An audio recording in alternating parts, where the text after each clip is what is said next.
Have you ever wondered why you keep on attracting emotionally immature men and why it's so hard to get over them? Let's find out.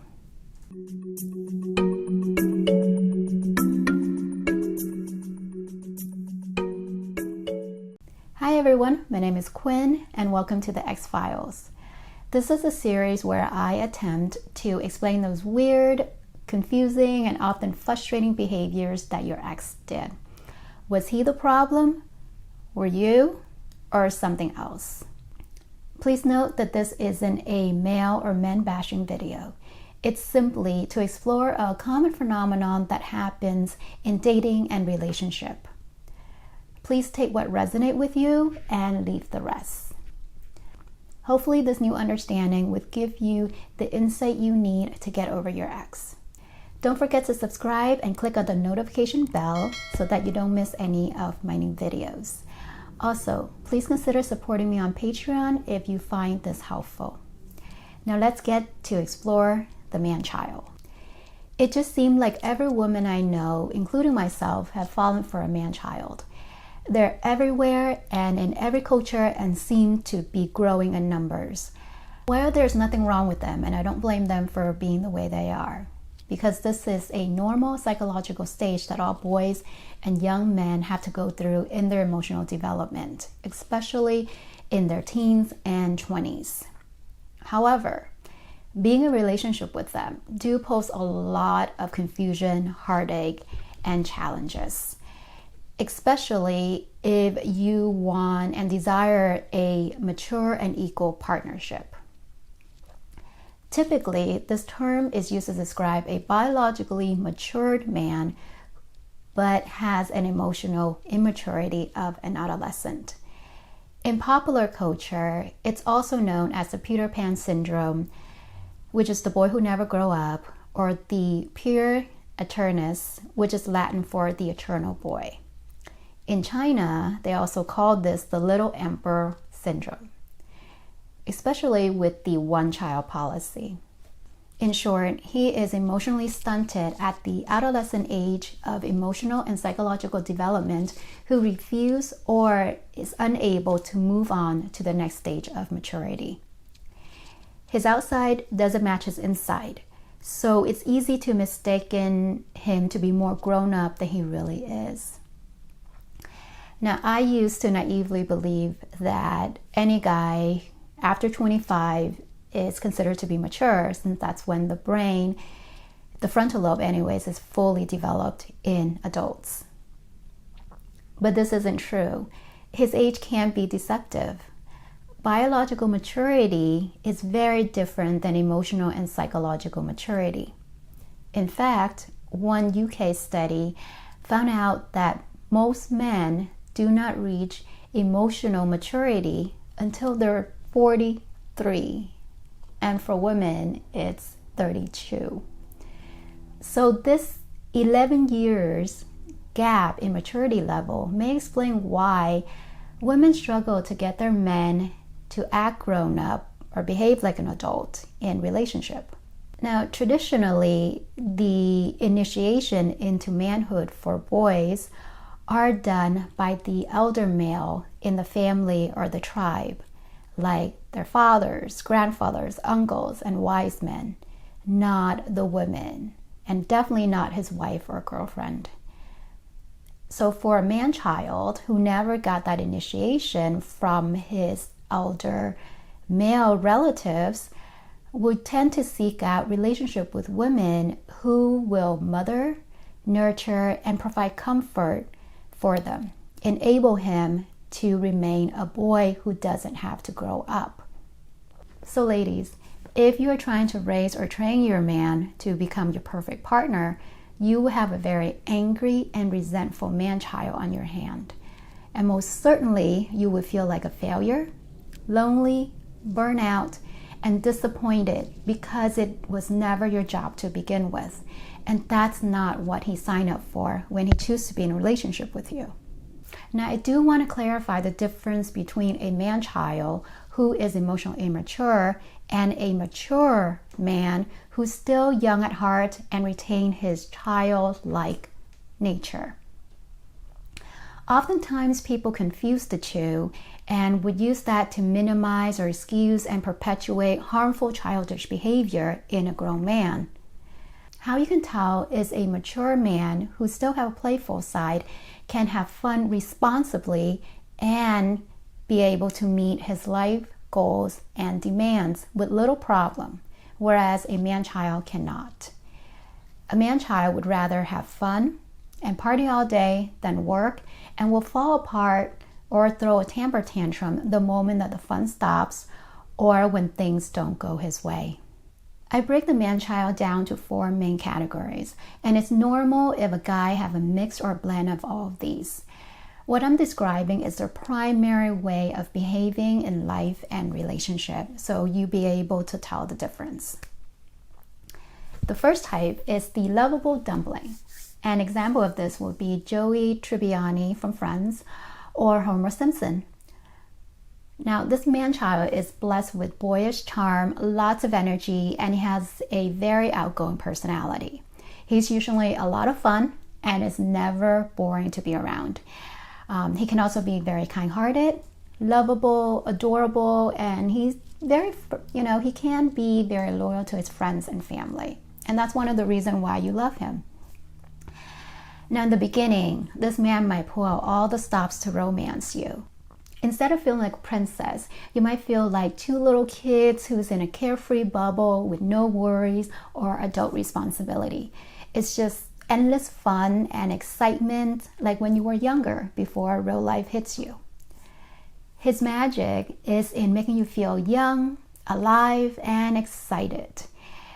And just like cute little boys, even when they messed up or piss you off, you still can't stay mad at them for long because they seem very sincere in their apology and you know they didn't mean any harm. Now, if this goes on for a while, it can become a cycle. It can be that he keeps screwing up and you having to come in and rescue him, fixing the problem, but yet he never learned to take responsibility for his actions or suffer its consequences. Also, these guys are expert at apologizing with gifts, flowers, and promise to do better. And for good measure, they even throw in those sweet, cute little puppy eyes that you can't help but accept. Overall, you can't help but love him despite all his flaws and shortcomings, until you're trying to plan for the future, move in together, get married, or even have children with him. And that's when you realize he doesn't want to commit, or he's simply not up to the task. The second type of man-child is what I like to call smart but lazy. This is a stereotypical guy who failed to launch. He might still live with his mother or parents and prefer to hang out with his buddies, do drugs, play video games, or watch porn all day, or maybe all of the above. He may be unemployed, having trouble keeping a steady job, or working below his full potential. He is usually a creature of comfort and habit and has no shame about borrowing money, mooching off of his friends, family, parents, or even you, his girlfriend. And if he does apply himself, it will be towards some quick get-rich scheme or wild, outrageous, fantastical business adventure that seems very unrealistic or impractical. He might even refuse to get a normal job to support his dreams because he thinks it is something that's beneath him and his talent.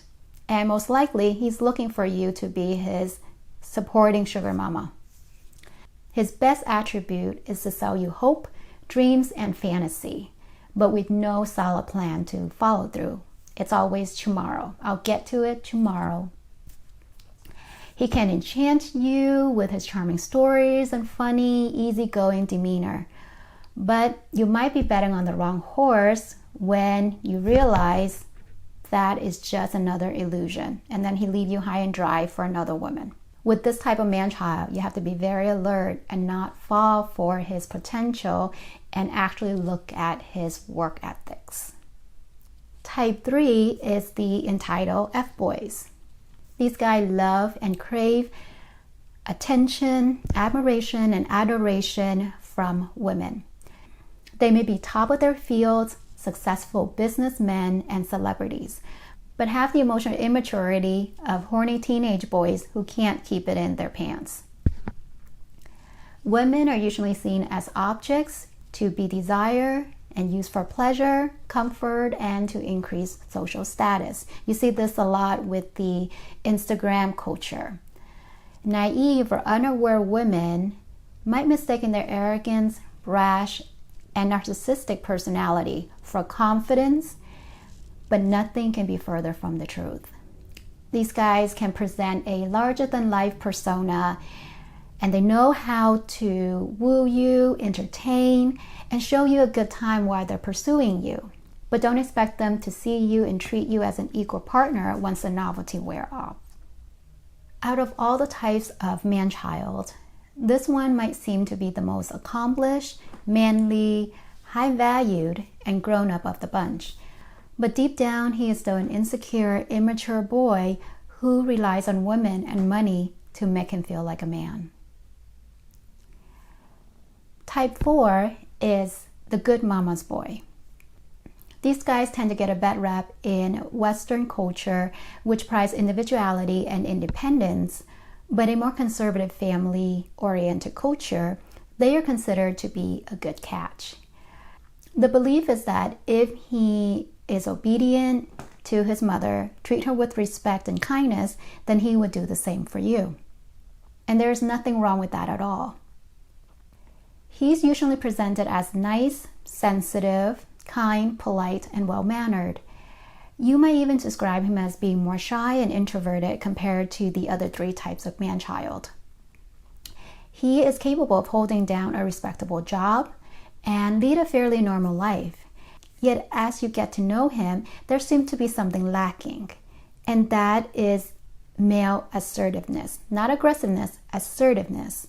You can see that he's actually stalling in his job, even though he knows he hates it, but yet he lacks the motivation to actually go and get what it is that he really wants.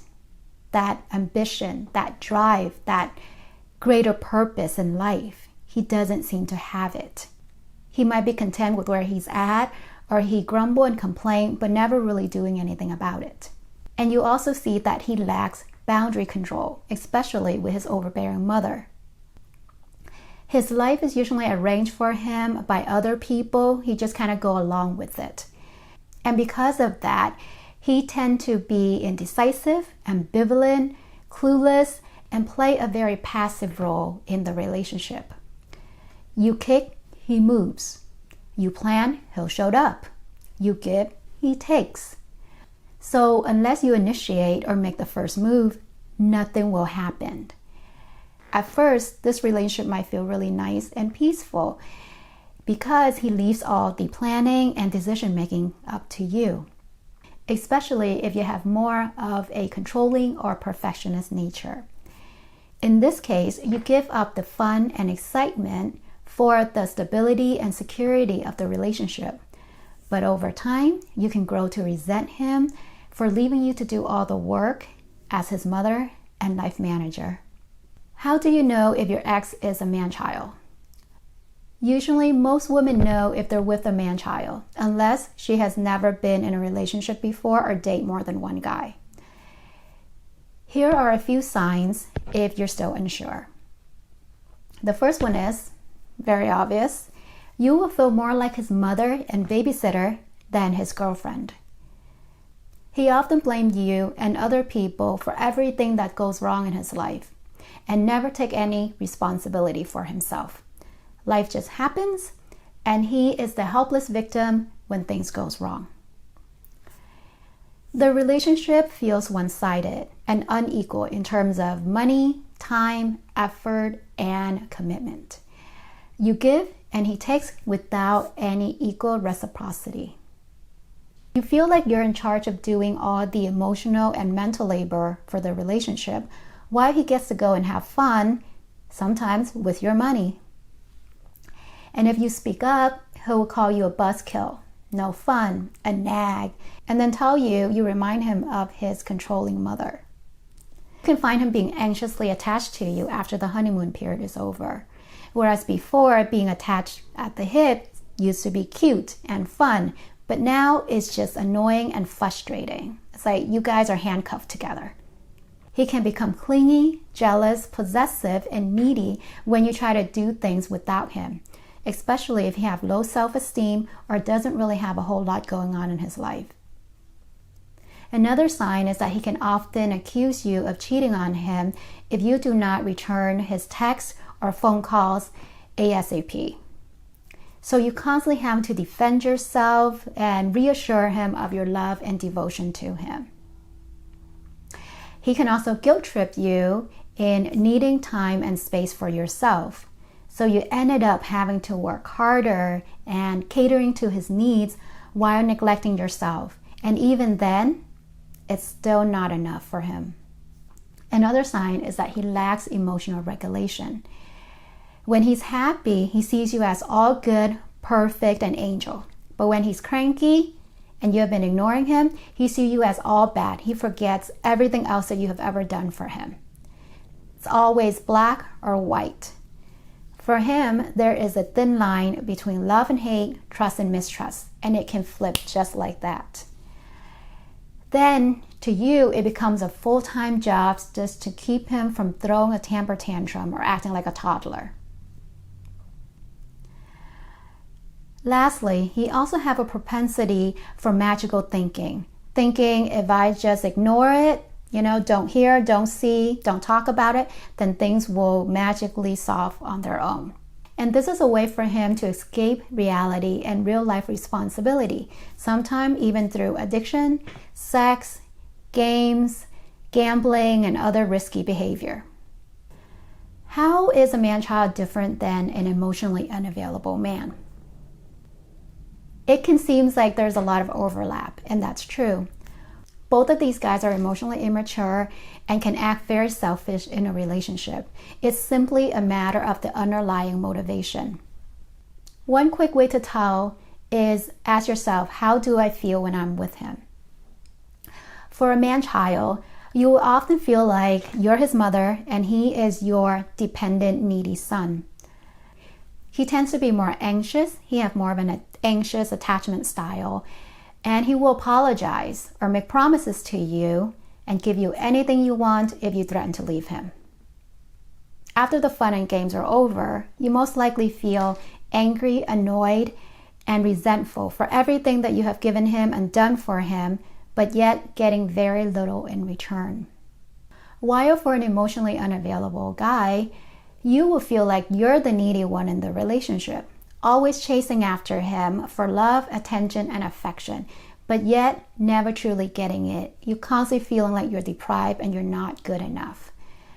These guys tend to have a more avoidant attachment style, and you will find him more mysterious and interesting and always out of reach versus needy.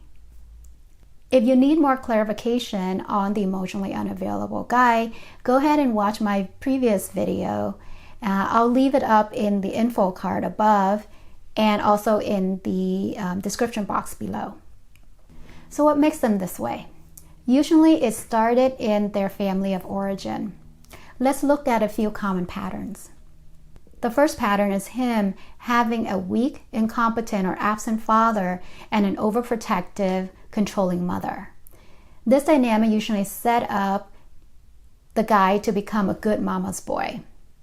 And he will seek to find someone just like his mother due to the familiarity, or his mother will look for someone who is timid, naive, and immature so that she can now control both of them.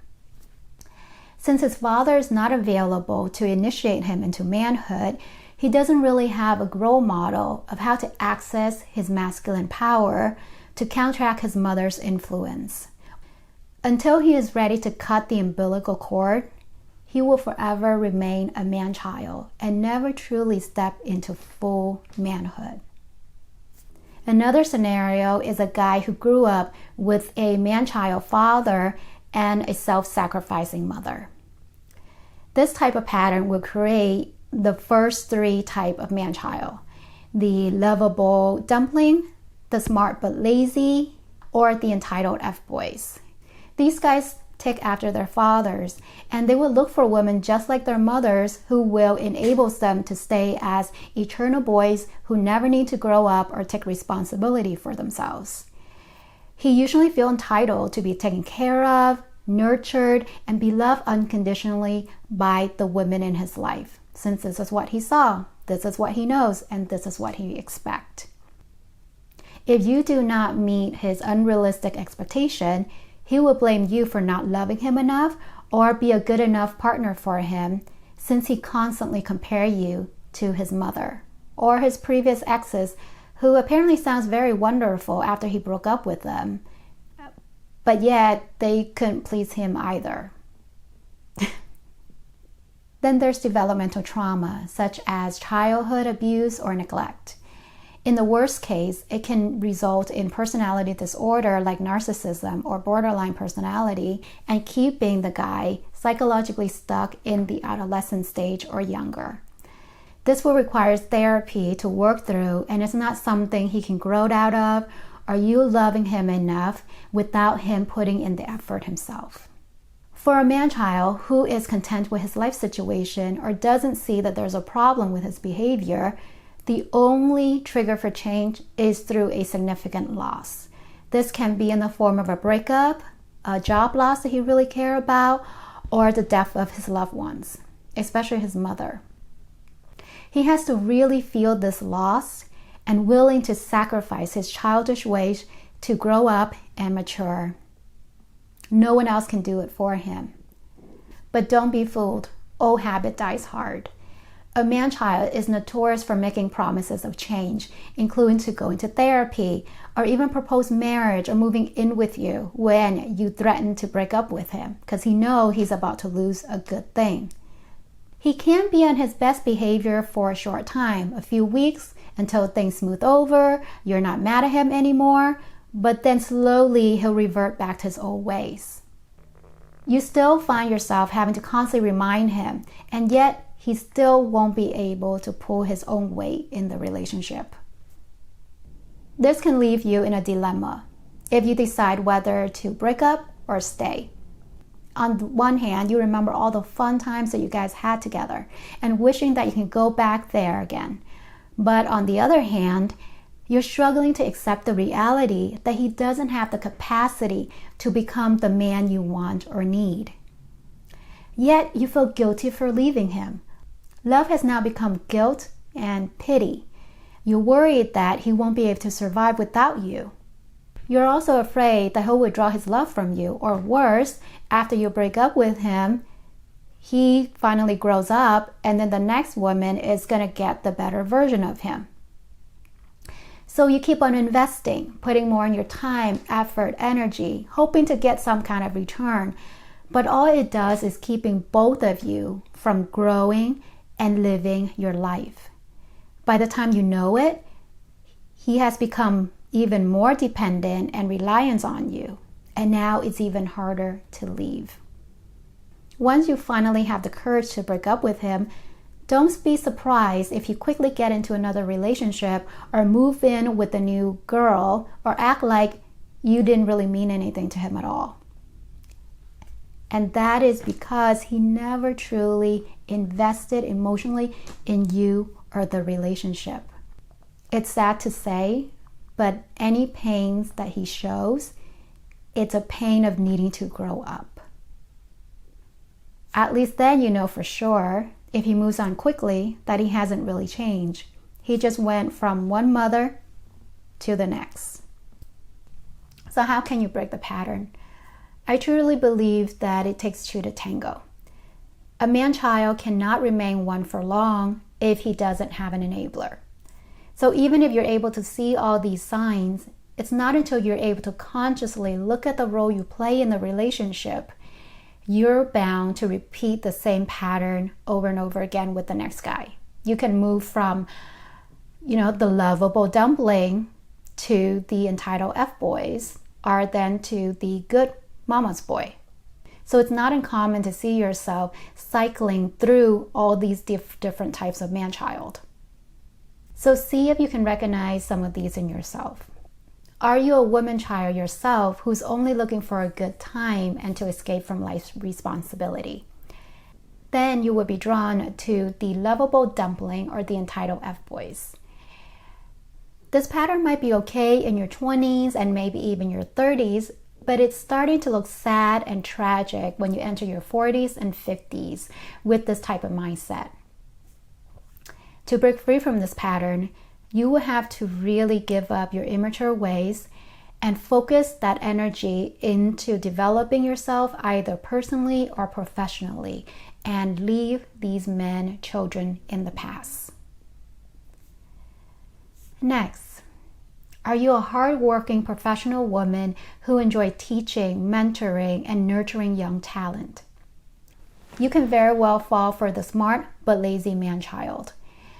While it is great that you have an eye for talent and you appreciate intelligence, it is best not to mix that with your romantic life. And if you do, be very careful not to become his sugar mama unless that is something you both consensually agree to. However, if you did feel like you've been duped by him, the best thing you can do is grieve the losses, move on, and use this experience to be more discerning next time. Are you an overachiever, perfectionist who enjoy taking charge and wear the pants in the relationship? Then you have a high chance of attracting the good mama's boy, or if you want a real challenge, then you would want to tame the entitled F-boys or help the lovable dumplings to become a man. To break this pattern, you will need to reflect on where your perfectionist and controlling tendencies come from. I know for me, it's from an underlying anxiety and fear of being judged or making a mistake. Therefore, I will constantly do more to prove my worth, including taking on responsibility that isn't mine. It took me quite a long time, but once I was able to break the code and see what's going on, I learned to step back, stop rescuing or fixing people, and just focus on me. Are you a people pleaser, natural caregiver, and nurturer who need to be needed and wanted? If so, you're the perfect candidate to attract any of these man-child. In fact, the needier and more childish the man is, the better. This way, he will be dependent on you and won't leave you. To break this pattern, you will have to get real honest with yourself. Is your giving entirely selfless, or is it an indirect way of binding that person to you and getting your needs met? Unless you want to continue living your life as a suffering martyr where other people are taking advantage of you, you will need to turn that nurturing energy that you've been putting out there back into yourself, figuring out what your deep needs are and meet your own needs, instead of trying to get fulfillment from these men children out there who can only take. I know that was a lot, and it's probably very painful if you start to see these patterns in your relationship and in your life. And these things are easier said than done if you want change. If you need more guidance in getting over your ex or breaking these toxic patterns, feel free to check out my online program and coaching services on my website. The information is in the description box below. Thank you for listening. Take care, and I will talk to you soon.